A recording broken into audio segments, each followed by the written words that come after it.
Everybody. Thank you for joining. I am live, obviously I'm live, but I'm live in the arena, Fiserv, where the convention will be held this evening. It's a bunch of people around, always a little bit of activity on the floor. And I am sitting right at the top level of the lower floor and talking to you at a time when there's a lot going on with both parties. It may be more interesting things actually going on with the Democrats, but I'll start with the Republicans. I'll tell you what I know about what's going on, and then have to take questions and comments. Speakers tonight are pretty interesting, I think. Again, as you know, the theme is security. There's a lot of everyday Americans who will talk about crime. We'll talk about the border. As you saw last night, if you watched, the Trump folks have done a very good job, I think, and they tell me they'll do the same good job tonight of having curated these folks. They're giving short speeches, emotional speeches, pretty well practiced, but they don't sound overly rehearsed. I expect those to be the same. Told me they are. In terms of named speakers of people you've heard of, at pretty big reception. I'm eager to see if Haley stays away from areas where she might be booed. I suspect she will. And then the night closes out with 4 speakers who you know: Sarah Huckabee Sanders, Ben Carson, Marco Rubio, and Lara Trump. Donald Trump has not had any public events today. They haven't said yet he'll come to the hall, but I bet he does. Remember, it's important to remember that before the debate, before the shooting, Donald Trump was doing quite well in this race, had the sustained lead, small lead, but a sustained lead. And that was built on the back of a number of things, mostly connected to weakness with President Biden. Bill McIntyre, who's the Republican pollster POS, often will put out a summary of his take on the NBC poll shortly after it gets released. And if you could put up that slide from the poll, a lot in this poll that shows you why Donald Trump is doing better than Joe Biden, independent of these 2 seminal events. This is, as you can see, Donald Trump has flipped 5 issues or attributes that favored Joe Biden last time. And you can see the flip, huge flip on having the necessary mental and physical health to be president, +1 for Biden in 20, now +29 for Trump. Dealing with crime and violence was +4 for Biden in 20, now +21 for Trump. Competent and effective was +9 for Biden, now +11 for serving as commander-in-chief was +8 for Biden last time, now +8 for Trump. And having the ability to handle a crisis in 2020, that was +9 for Biden, and that was +4 for Trump. So a lot of those themes, a lot of those Trump advantages they'll be playing off those tonight as they talk. You can take the slide down as they talk about crime and immigration tonight, and safety, national security as well. Continuing to gauge the Democrats' attacks on Vance. In my experience, the nominee gets announced, the opposition party spends 48 hours trying to make them a big deal. The press laps it up for a little bit, but it doesn't really have much of an impact.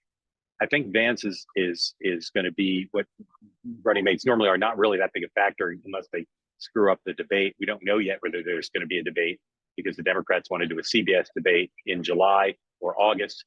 The Republicans want to do a Fox debate in the fall.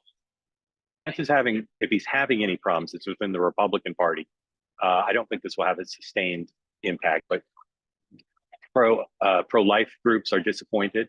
He is not Mike Pence on abortion. Ironically, the Democrats are hitting him as being extreme on abortion, but the reality is that he supports some policies that the pro-life movement don't like, so they're disappointed there. There's nowhere for them to go, but they are disappointed. And then on the right, or rather towards the center, traditional business groups are disappointed because Vance reinforces the Trump policy on things like trade, where traditional businesses think Trump is out of line with the Reagan wing of the party on normal economics.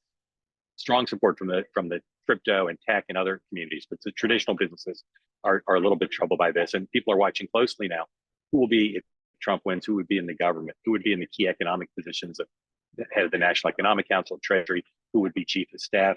And probably not by coincidence, today, 3 separate people brought up to me the notion of both the Trump transition and who would run that if he wins, and who would be in the Trump administration, with a real concern that there be people in those positions who are from the more traditional wing of the party. That's a concern of the business community, and then the pro-life community concerned about there be pro-life people at first instance head of HHS. So that's something to watch. The other thing on the Republican side I want to highlight is 2028.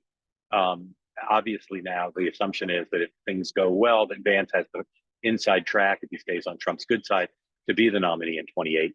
And I'm already hearing from three separate folks connected to people who clearly want to run for president, probably in 28, sort of already gaming out how can they position to be able to challenge Vance.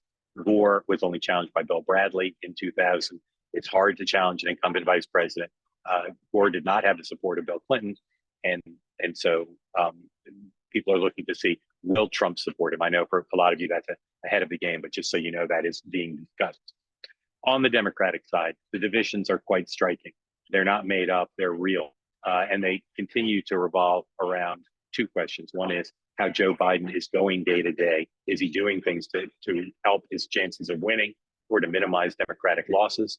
And then this issue of whether there should be a roll call vote, a virtual roll call vote before the convention.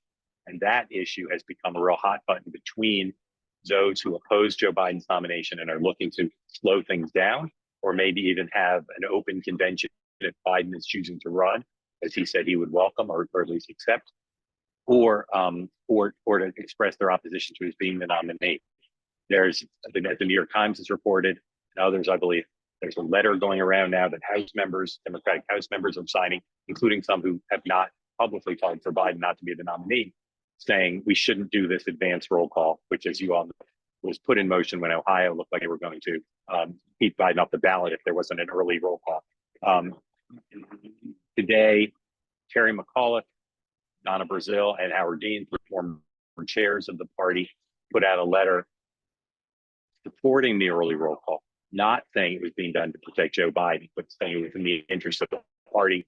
The long letter, but it shows the division. Those three, I'm sure they didn't think of it on their own.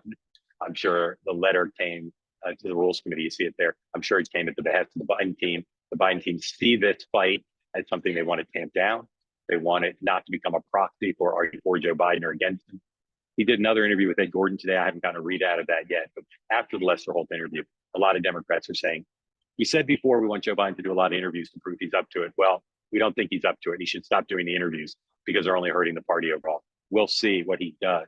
But no one I talked to, no Democrat I talked to today or communicated with was pleased with the interview. And again, there's a school of thought now among some Democrats, including some who advise Joe, that says, stop doing interviews, particularly TV interviews, stay in DC, do your job, let Trump have the spotlight and assume that people will get sick of him and hope for an October surprise that allows you, if the polls are truly off, that allows you to win the election. That's obviously about 180 degrees from what has happened since the debate, when there was a real movement to say Biden needs to be out there every day, doing town halls, doing TV interviews, etc. People just, some Democrats at least, believe that this is not a winning strategy and it's going to hurt down ballot candidates. Lastly, I'll say last night was quite an experience. I've covered a lot of conventions. When Donald Trump came into the hall, I went down to the floor. I was standing about maybe 40, 50 feet from where he was sitting. And he was sitting with his family, and he was also sitting with his new running mate. He was sitting with Byron Donalds, the congressman from Florida, and he was sitting with Tucker. Tucker and Vance are close. Tucker Carlson is going to speak at this convention. There you see them as he's approaching a seat. So much has happened since the debate and obviously with the shooting, but it's kind of incredible that Tucker is now sort of part of the Trump team here. And it's another example of someone who trashed Trump in documents that were released as part of the Fox litigation. He's someone who is not a traditional political player. And yet, just as J.D. Vance trashed Trump previously, Tucker did. They're sitting there right with him at a historic moment. And again, it shows you a couple things. One, it shows you everyone's bending the knee, almost everybody's bending the knee. And the other thing is that Trump is forgiven. Trump really doesn't hold a grudge despite his reputation. And that's something that it's important to remember as we go forward. Last thing I want to say, I have raised on these calls before, I'm really worried about a mental crisis in this country if Trump wins. And I think you've seen since Saturday, when the shock of what happened caused a lot of Democrats to pull back, including the president, to pull back from their thoughts about negative rhetoric about Donald Trump. This is causing a mental health crisis right now, because it is not in the makeup of anti-Trump Democrats to do anything but accuse him of being fascist and accuse him of trying to destroy democracy, accuse him often with lies about saying things he hasn't said, related to bloodbath, related to dictator, related to good people on both sides. Those things are all coming back. There are plenty of things to criticize about Donald Trump, but the Democrats are back to using things that are just classic campaign tactics of taking things that aren't true and saying them because they think they're effective. I think there's going to be a real debate and a real internal struggle for a lot of Democrats as Trump spends this week milking sympathy for what happened. And it's already too much to bear for a lot of Democrats. For that, I don't believe it's sustainable. I do believe still Biden will be the nominee unless something extraordinary happens. I don't believe it's sustainable to have tens of millions of Americans whose lives will be just shattered if Trump is elected, go through several months of Trump being ahead by margins that suggest he can win. Elected Democrats on the record and on background saying Biden can't win. I think something has to give on that. I'm not sure what that would be, but I don't think that's sustainable. All right, open it up here. You can take the pictures down. Thank you for all of that. My colleagues producing these great images. And raise your hand if you want to get in. Would love to hear questions or comments about anything that I raised or anything else you'd like to discuss. Love to hear from you. And we'll start with CC. Unmute, please. Also known as Charles. Hi. I just on my phone. It's CC. Charles, you're back. My co-host. Go ahead, Charles. All right. You mentioned that you suspect Nikki to stray away from the booze or anything like that. What's your pulse on, is the swamp, or not the swamp, the conventional Republican Party of, let's say, George W. Bush, is that completely dead? Is the cabinet that Trump is looking to appoint all MAGAs, just like Vance?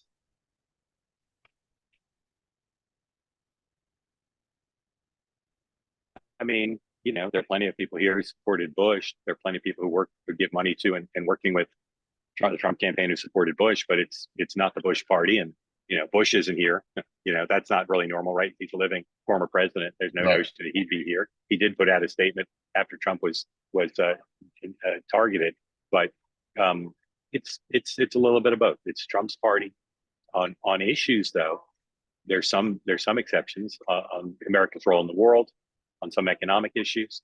But if you go issue by issue on education, on crime, on the role of regulation, on energy, on the role of government in society, on some cultural issues, not all, but some, there's not that much difference between Biden and between Trump and Bush. So, the differences are significant and they shouldn't be understated, but they shouldn't be overstated either. So you wouldn't say this completes his takeover of the Republican Party. You think that happened already? The takeover of the party is by some measures absolute, but as I just said, I wouldn't overstate it because a lot of his positions are the same as the Romney Bush wing of the party, and he's closer to them than he is to Republicans. Again, there's some huge exceptions, but for the most part, I think he's not that different. But culturally, he certainly is, and in terms of style, he certainly is, and as an outsider, he certainly is. He remains. Despite being an incumbent former president, he remains a very big outsider in his posture. And that's part of why he picked Vance, because Vance is such an outsider. And again, I don't think it's in George Bush sitting with Tucker Carlson here at the convention on a night like last night. Charles, thank you. Let's go to Ray. Ray, go ahead, unmute.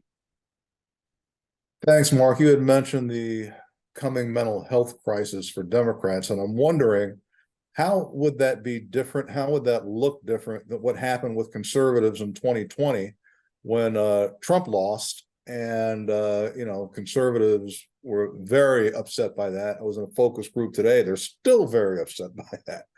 So I'm wondering, what's your take on that?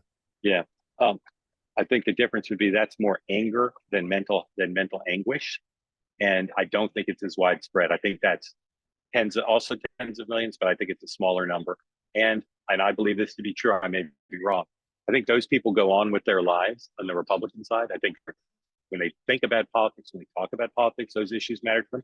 they go on with their lives. I believe in certain parts of the country, uh, it's going to be a much bigger aspect, much bigger percentage of how they process being an American, how they process getting through every day.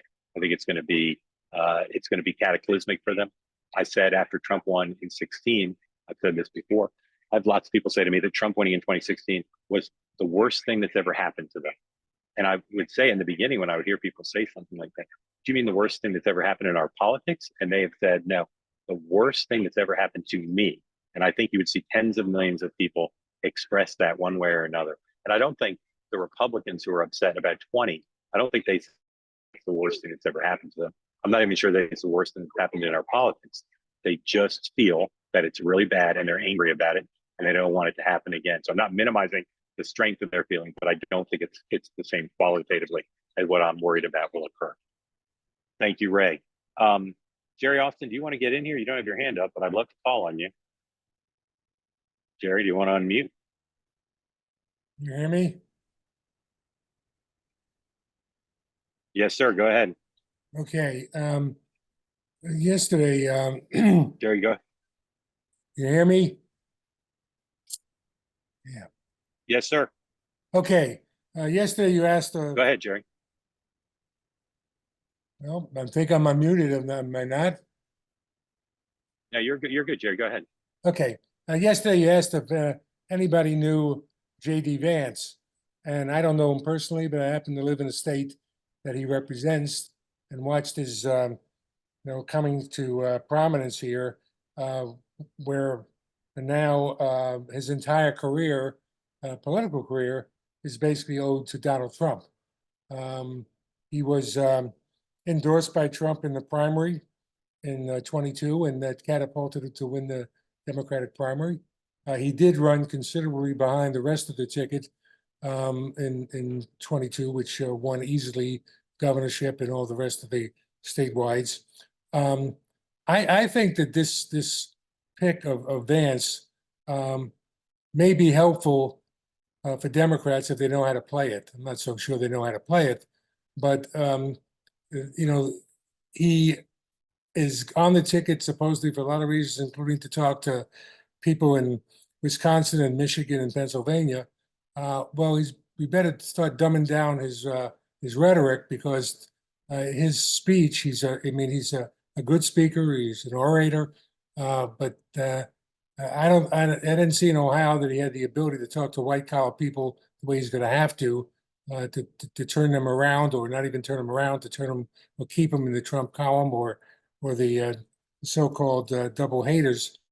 But Trump's obviously making a play for continuing MAGA. I mean, the future in terms of JD is about continuing MAGA, not necessarily the future of this country. Thank you, Jerry. Super interesting. Super interesting. Thank you. Pete, unmute, please. Will we see Melania Pete. this week? And if so, how much more on the campaign trail? Also, RFK rumors. Is there a deal in the mix about RFK and any kind of an endorsement for chair on the vaccine committee? And Ivanka and Jared, are they permanently off the stage? Are they coming back at all under any scenario? And what's your sense of Vance Trump's chemistry sort of behind the scenes? All great questions, all of which I've done reporting on, and unfortunately, I don't have great answers. Melania is supposed to be here. I don't believe she's here yet. My sense, even though they just give me responses that are equivalent of stay tuned, my guess is she's either going to speak or she's going to come out with him on Thursday night. But I think she will appear on the stage, and I think Barron might too. I don't know that, but that's my sense from the body language of their reaction. I don't know. I don't know. I don't believe Jared or Ivanka will speak, but I believe they'll both be here at least on Thursday night. I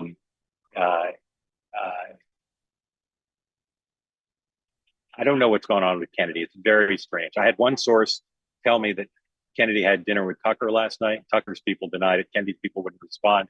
You saw that weird audio that was leaked out. I haven't had a chance to talk to the Trump people about that. The Kennedy people are trying to downplay it, but I wouldn't be surprised if he endorsed Trump, but I don't think we're close to that. But the Kennedy people say we're not close to that, but I wouldn't be surprised if it happened. Did I answer all your questions? If there's another one, Melania, Jared, Ivanka, is that it, Pete?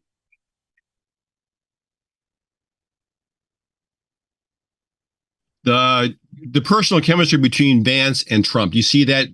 Personal chemistry. Yeah. You know, he's very close to Don Jr. And if you read some of the articles today, everybody had sort of the same different versions of the same story about how it came to be. Some of them talked about the meeting they had a few years ago. It's pretty good. Vance knows how to play up. Vance understands his role here. He's much younger. He's half Trump's age. Vance understands, as I understand it, I haven't seen them together in private. Vance understands Trump's sense of humor. As you know, Trump has a better sense of humor than a lot of people realize. So it seems to be pretty good. I think it's too early to say what, if they win, what kind of vice president it will be. He's not at all. Sometimes people get put on the ticket and they're surprised at how they don't get to pick their schedule. They don't get to pick a lot of their staff. Vance seems to totally get the joke on that for whatever reason. So it seems pretty good right now. You know, Trump doesn't really have that many true friends, and has even as its weirdness is sometimes overstated. It's a little bit of a weird guy, and I think Vance understands that. So I would expect there to be less tension between them and their camps than there was, for instance, between Obama and Biden when Biden got put on the ticket. I think it'll be pretty smooth. Are they going to actually have like a bromance? I don't know. I will say, last night, I'd never seen the look on Trump's face that he had. I've never seen that. There was a real emotion to it, of vulnerability and to strength, almost a fragility and well, just a different look. I'm still struggling for adjectives. I've been thinking about it since I saw it.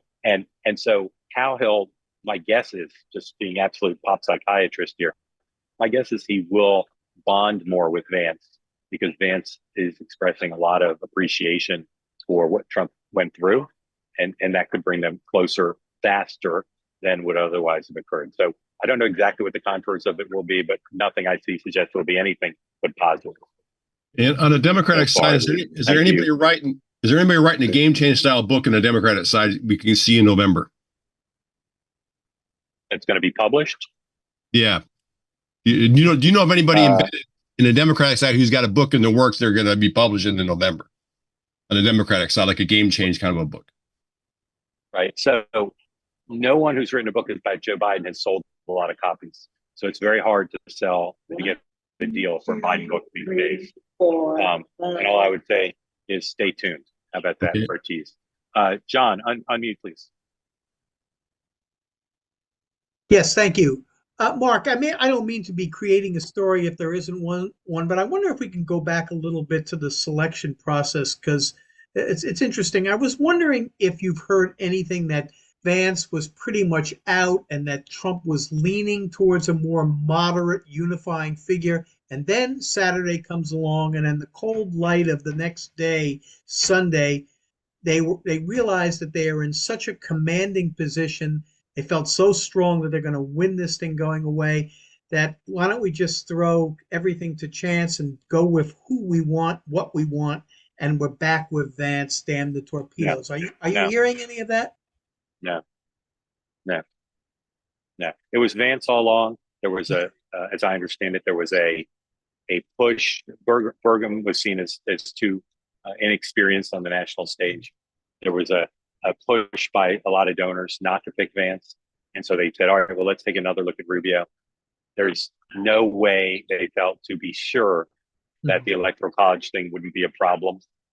Even if Rubio tried to move, they were worried they would be challenged in court. They didn't want to take that on. Trump doesn't have very good chemistry with Rubio. Just doesn't. So I think that was to some extent to satisfy the donors, to say, hey, we tried to do Rubio, but it just didn't work out. But I don't believe the narrative you laid out is a true one. I think it really was basically Vance is to lose, and no one else emerged as a big alternative for that. I don't know if it's in, I don't know if it's in there. Yeah. I just want to, I've been hearing it kicked around, but that's good that you clarified. I don't think so. I I don't think it's true. And for people like speculated as I did about Haley and Youngkin, I don't believe they were fully vetted. Let's go to Stort. Stort, unmute, please. Hey, Mark, can you hear me? Yes, sir. So I was wondering, the story came across Go ahead. Twitter about the Iranian intel on the Iranian plot to assassinate Trump, and I was curious with that. And I guess they added security to Trump's detail over the weekend. Is that right? And they still have it happen, and now you have the local police going up against the Secret Service director about who was supposed to be on the roof. And I was wondering, since a big criticism of Biden is he hasn't fired anybody for any kind of failures, do you see Biden trying to show strength and firing the Secret Service director, or is that he's just going to be loyal to the end with her?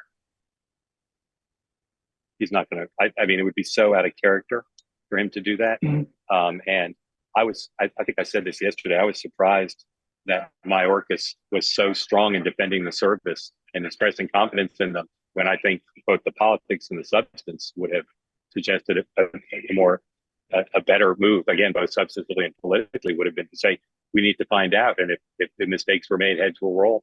Mayorkas said just the opposite. It's very in keeping with Biden's personnel. You know, it's kind of incredible that in the midst of Biden having all of these challenges to him, people have suggested, bring in Rahm Emanuel, bring in, other people past campaigns, the Obama campaign, the Clinton campaign. There's no talk of him bringing in new people. And I know there are people on this call with experience in Democratic politics who have said for a long time, even before the debate, Biden's team is overrated and it's too insular. But there's just none of that. There's just none of that. And I think what you're suggesting, which is to show toughness and to show leadership, this fire the head of the Secret Service, or even to just hold open the possibility. It's just not the way. It's just not the way Joe Biden does things. And again, I think Mayorkas spoke for the administration when he basically said, huge vote of confidence, they're doing a great job, when that's patently not true.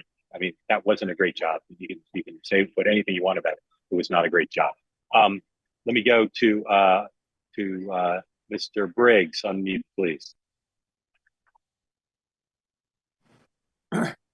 Yes. Hey, Mark. Great program. Thank you. Number one, I do think that Biden is making a huge mistake by not firing Mayorkas or getting rid of them. The problems with the Secret Service go back 10 years, and they're serious. But I wanted to ask you a question about something that only happened 10 minutes ago. You may not be up to date on it, but you're up to date on so many things. You probably are. Washington Post just released a headline, a story on Biden's plans to revamp the Supreme Court and to add term limits and propose a legislative ethics rule for enforceable in some fashion for Supreme Court justices, which strikes me as a kind of strange political move, but one designed to attack the integrity of the Supreme Court and provide yet other reasons to undermine one of our major institutions. I'm interested in your reaction to that as a political move.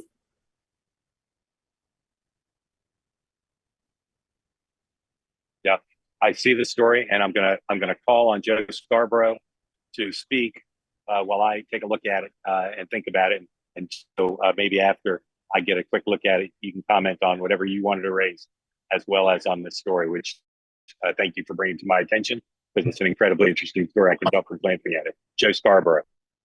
Is that breaking on the Washington Post right now, did you say? Yeah. You want me to read the first couple of paragraphs? Yeah, that would be great. Yeah, that's fascinating. President Biden is finalizing plans to endorse major changes. Finalizing plans to endorse major changes to the Supreme Court for justice and an enforceable ethics code. He's also waiting to call for a constitutional amendment to eliminate broad immunity for presidents and other constitutional offices. As the story correctly says, major shift for Biden. So, Joe, comment on that, please, or whatever else you wanted to talk about. The floor is yours. Well, I mean, obviously that's all, I mean, that's high risk stuff. And if he's talking about a constitutional amendment, there's little chance of that passing. I do want to circle back on the Secret Service. It seems to me that's one of the more simple calls for anybody to make.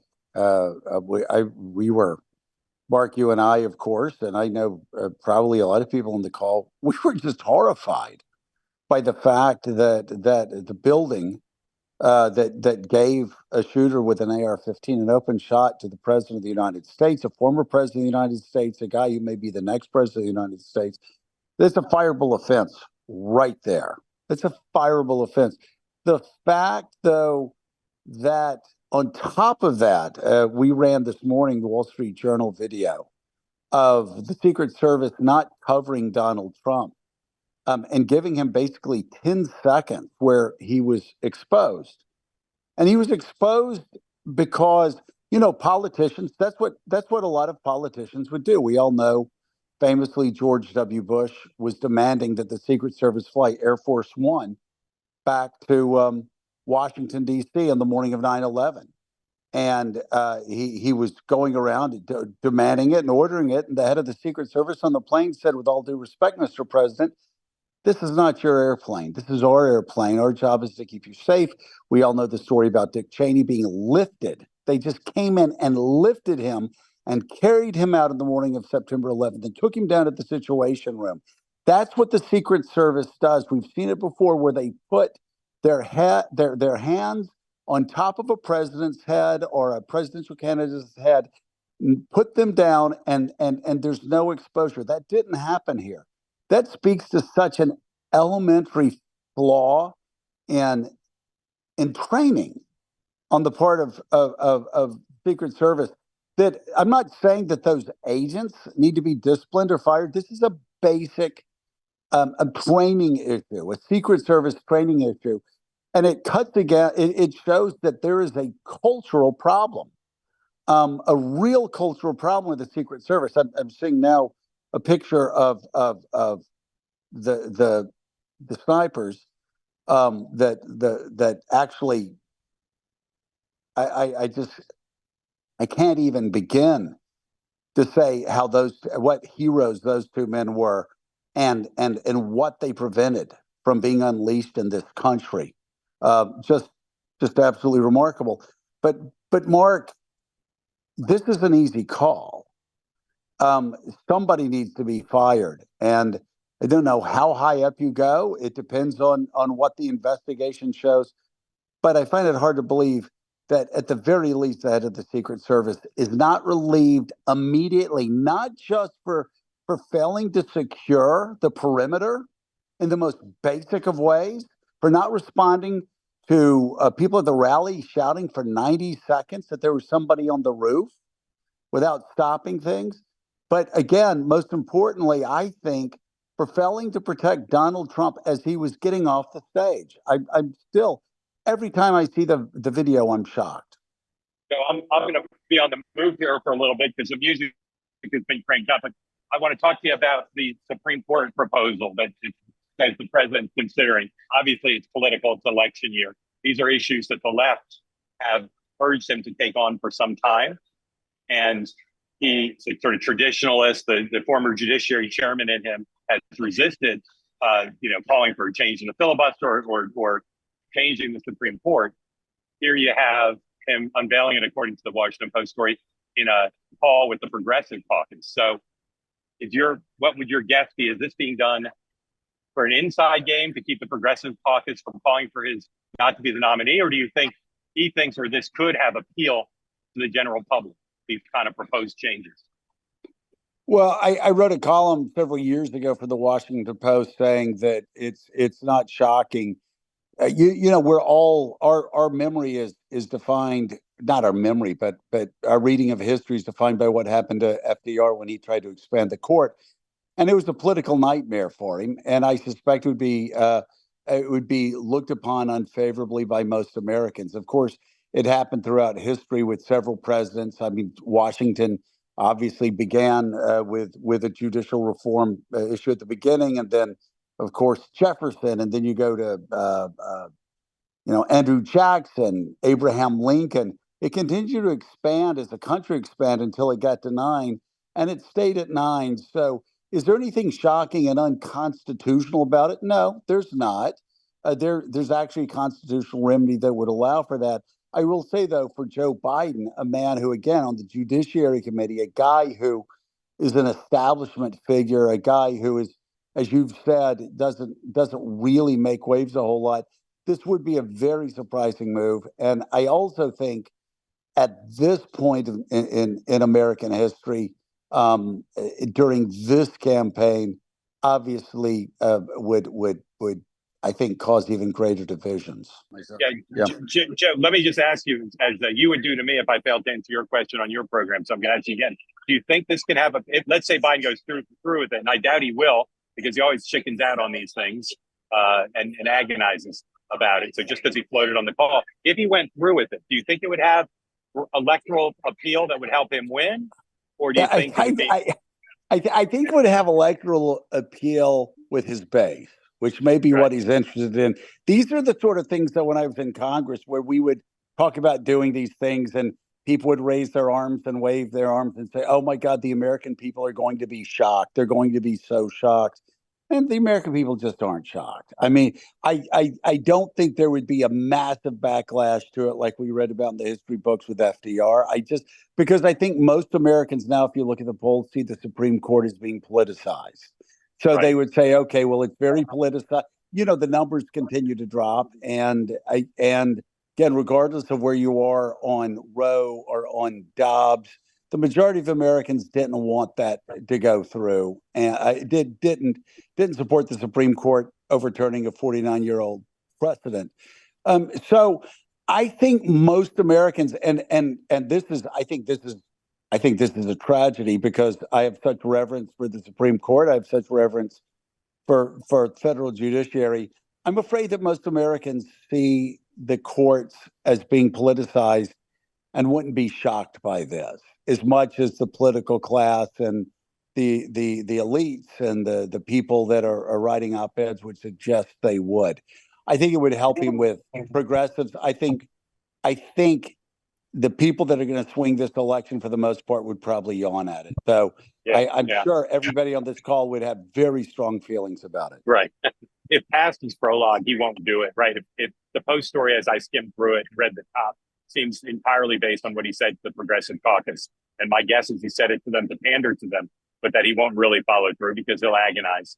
And again, if he does, I'm not sure he'll have much influence. Joe, do you want to say anything else now, or hang with us? Or Thank you so much for this. I'm enjoying it so much. I live most of the year in DC Metro, but I spend 3 months on Michigan's Upper Peninsula every summer. So that's where I am now. And lots of people come up here from Michigan and Ohio and sort of this neck of the woods. And it's fascinating to get sort of a refreshed perspective on Vance. I don't think it's moving the needle up here, if they've even realized that that's happened up here. I respect them so much. I love them, but there's just not a lot of news. But anybody who was for Trump before is for Trump. Anybody who wasn't, isn't. He's sort of an interesting character. I think that the Supreme Court situation, which I'm fascinated by and can't wait to get into, would up here raise the question of, wait, remind me, how many are there? And how does that work? I don't think there's a lot of attention on the specifics of the court up here. But anyway, thank you. I really enjoyed it. Amy, are you going out to dinner tonight?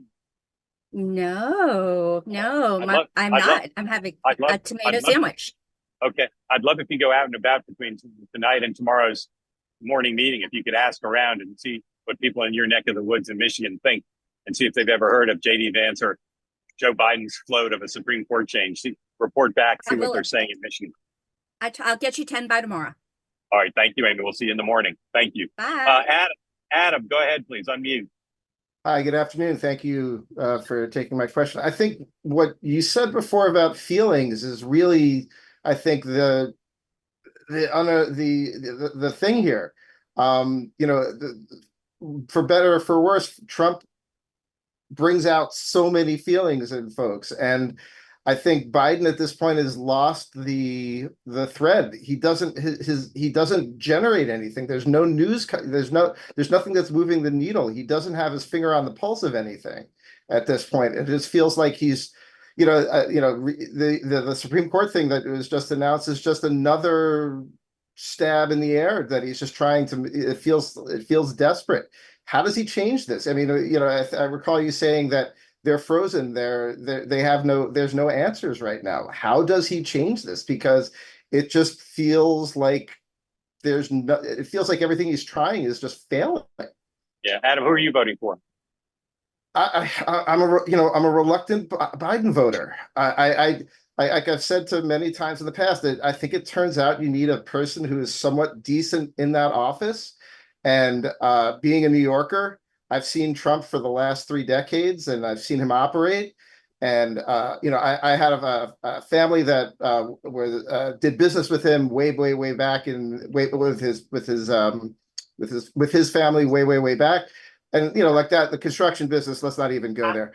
But I can't pull a lever for Trump.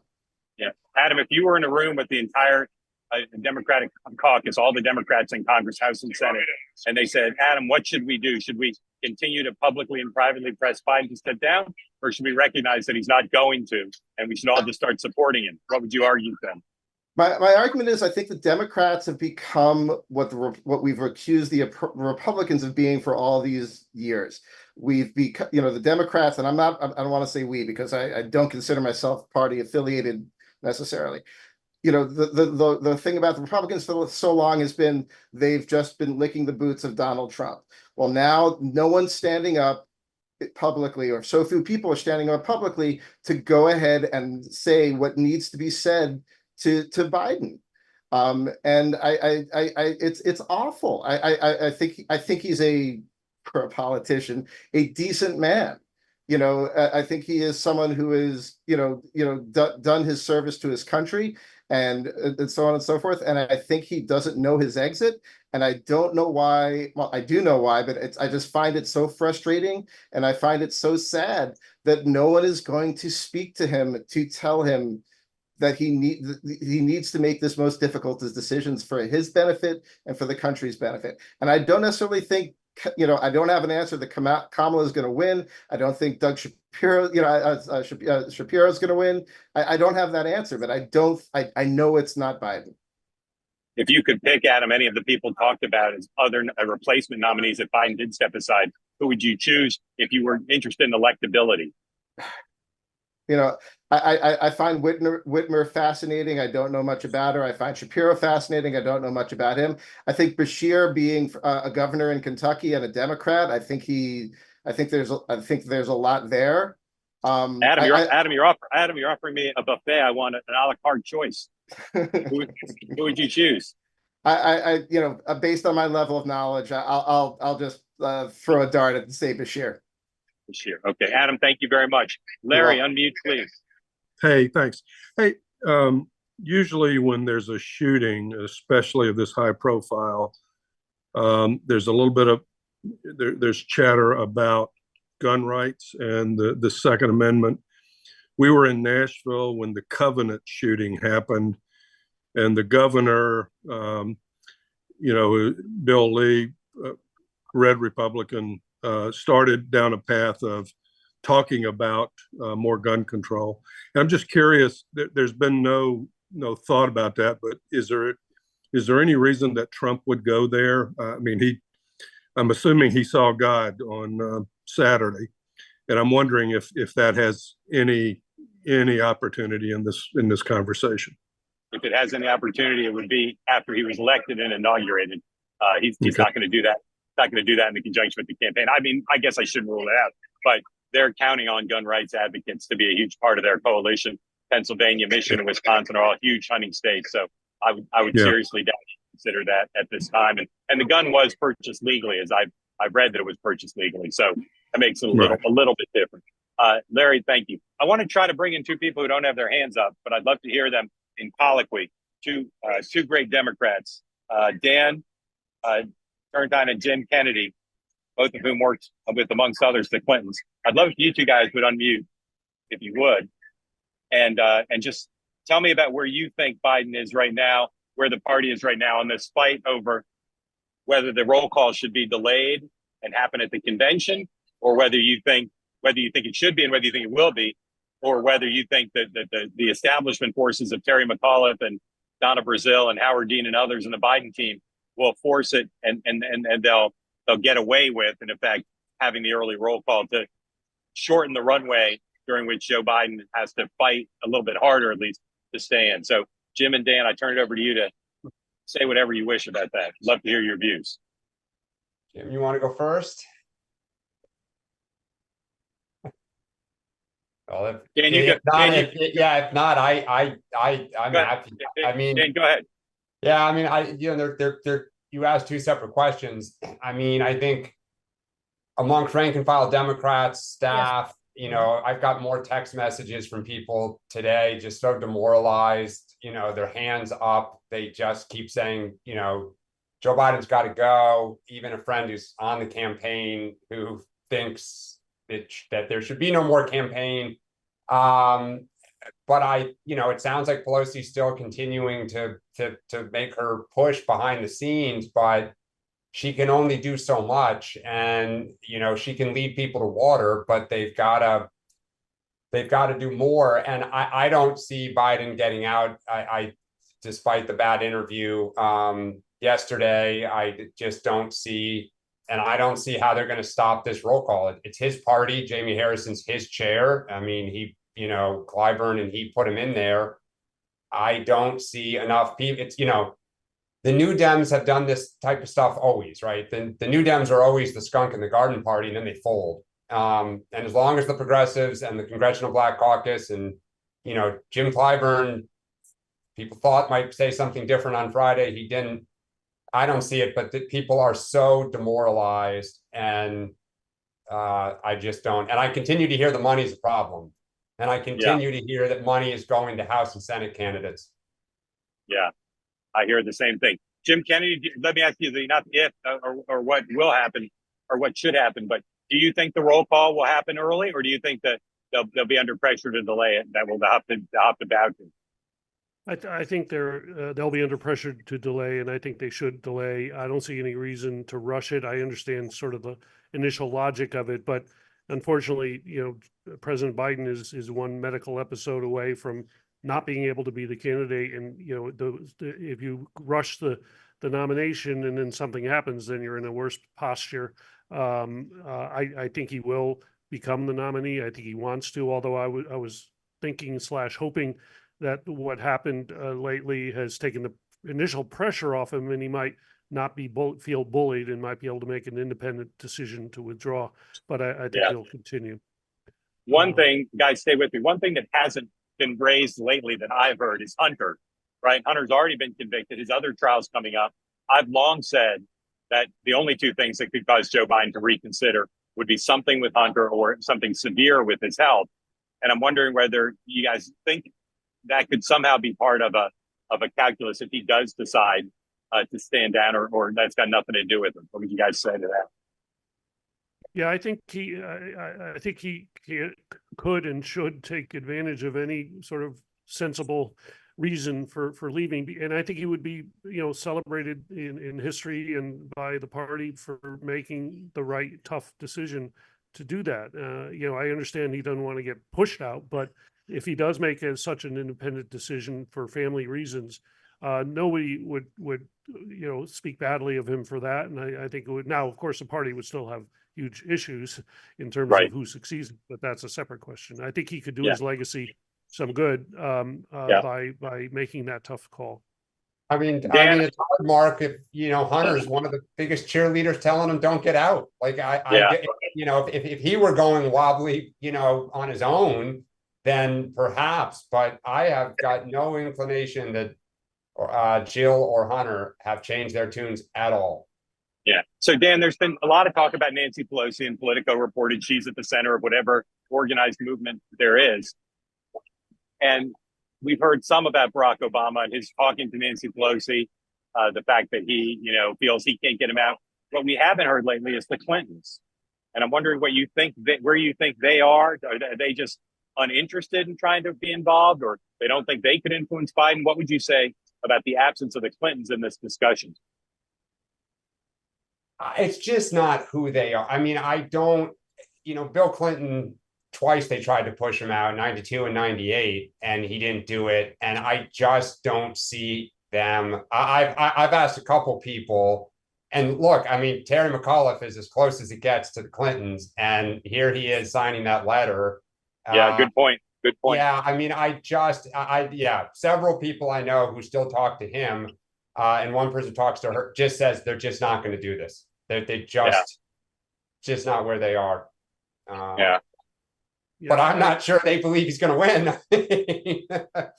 Yeah, I agree. They're not going to inject themselves. I don't think. Although I do think privately, they feel that he's in trouble and should depart. And I think privately they think probably Trump is going to win, and recognize that. They're probably kind of looking at the 4 years from now and how the party is going to rebuild. And I suspect Bill Clinton may, his DLC roots suggest he wants to see the party move in a moderate direction come 4 years from now. Yeah. The two things that I thought in this sort of latest cycle that would make Biden at least have to consider it. One is money, as you raised, Dan, and I reported the other day that he's made at least one inquiry to people who are familiar with the fundraising to say, tell me the truth, where does this stand? But the other is the question of a mass staff defection. If a lot of high level, not the highest level folks, because I don't think they would do it, but if there was a mass staff resignation, perhaps that could lead to some sort of different kind of pressure. So Dan, and the people who you're texting you, including from the campaign, any indication that there would be resignations, or that's just not the way this is going? It's just not the way. Look, they're young people. They're all thinking of their next job, whether it's at the DSCC, like they're thinking of the usual next steps in their career, and they're not going to be the tip of the spear. I mean, look, I think for Nancy Pelosi, I texted you this. This was my first reaction when she did her indirect, statement about Biden. I think unless she's going to be direct, and unless she is going to come out and say he should not do this, I just think there's too many people who are not willing to jump out in front right now. Right. Thank you. Thank you both, Dan and Jim, and everybody else. So I'm on the concourse now. I apologize for the technical issues I had as I left the concourse. My Wi-Fi, as I left the hall when the music got cranked up, my Wi-Fi died. So I've switched devices. I'm going to show you. I'm going to flip my camera around and show you. Turn my blur off for one thing. Show you where I am here. So this is a concourse where the delegates are arriving. There's a lot of media here as well. And I don't have high intelligence, but I do have decent human intelligence. And we'll never know what the mood of this convention would have been had we not had a circumstance where the debate gives Republicans extreme confidence that they'll win this. And what happened on Saturday has created this almost religious attitude of optimism. But this is there is not the kind of Marjorie Taylor Greene anger at this convention. I've talked to a lot of delegates. I'm on the floor, looking at people's faces. Not a lot of anger here. Not a lot of sort of we hate Joe Biden. It's a lot of triumphalism, a lot of prayers and gratitude that there's Senator Ron Johnson walking by. A lot of prayers and gratitude that President Trump was not grievously wounded, and a real focus on what a victory could mean for the conservative movement and MAGA. So I've been to a lot of conventions, as I said, and usually it's kind of mixed. There's a party atmosphere, and also a lot of kind of red meat, red blood flowing, excitement about beating the opposition. The mood here is just totally different. Just totally different, and I suspect it'll reach a crescendo on Thursday night when President Trump speaks. I'm going to sign off, all y'all. I'll see you at 8:30 Eastern time tomorrow for the morning meeting, and we'll probably do one of these tomorrow afternoon or evening. We'll see. But I'm grateful for everybody who participated. Again, apologies for the technical difficulties. I'll do a better job producing myself next time.